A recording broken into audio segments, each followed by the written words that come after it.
Name's Al Curtis, Director of Cobb County Fleet Management.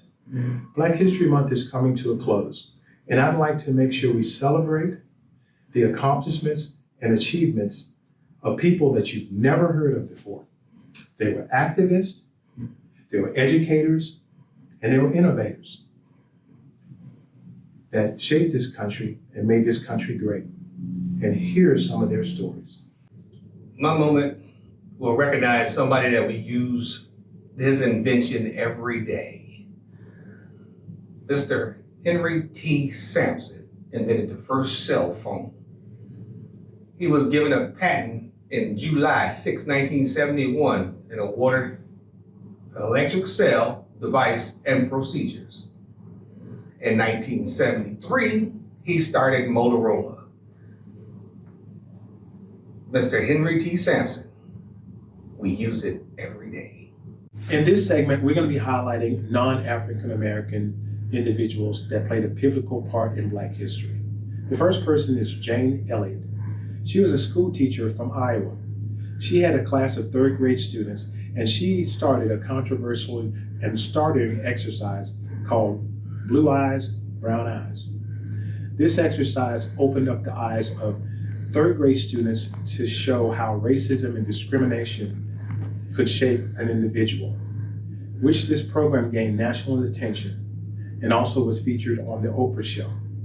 Thank you, Jane, for bringing the attention and open up people's eyes on how they're treated kind of dictates on their path that sometimes they may take.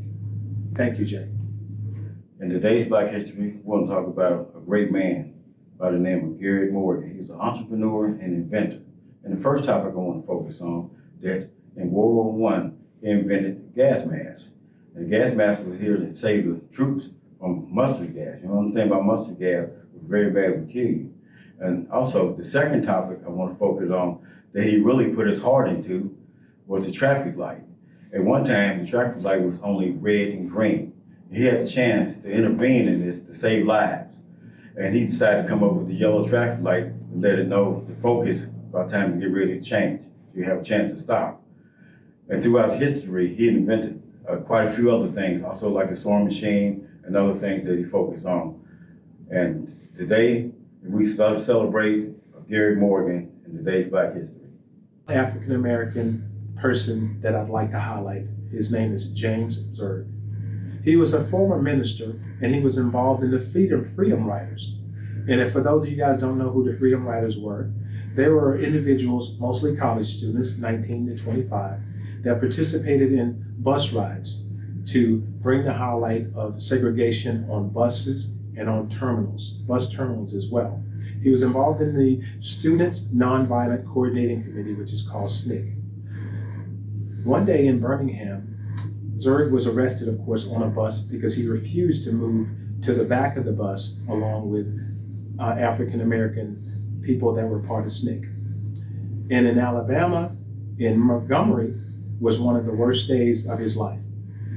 He was on the bus, they pulled into the bus depot, and a mob of angry people were there waiting for them. Instead of having other people get off the bus, James volunteered to be the first one off the bus and received a brutal beating, putting him in unconsciousness for 2 days. James, that act of courage, I admire. And I thank you for your sacrifice in the movement and to end segregation and also racism. Thank you, James. I would like to highlight for Black History Month would be Wendell Scott, because he began his racing career in local circuits and attained his NASCAR license around 1953. He was also the first African American to ever race in NASCAR. And he won his first Grand National Series on March 4th, 1961 in Spartanburg, South Carolina. Also on December 1st, 1963, he won a Grand National Series at Speedway Park, Jacksonville, Florida. And I look up to him very much because he changed a lot about NASCAR. I chose to highlight Edward Davis for Black History Month. Edward Davis was born in Lafayette, Louisiana in 1911. He was the oldest of 10 children. For more opportunity in his career, he moved up to Detroit when he graduated.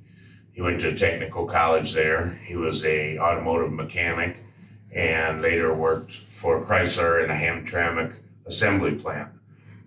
He was the first black owner of the big three new car sales.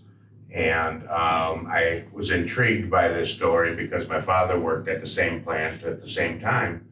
And I was born in 1970. From 1967, my father bought a Chrysler station wagon, which was our vehicle for many years and could have been from the same dealership, which was just a couple miles away. My father was also telling me stories in 1967 race riots. He worked shoulder to shoulder with black men in that assembly plant and had no problems, yet on the street there were problems every night. So Edward Davis is my figure. I thank you all for watching and learning today. I challenge you to learn more about Black history and how Black history is a pivotal part of American history. Thank you.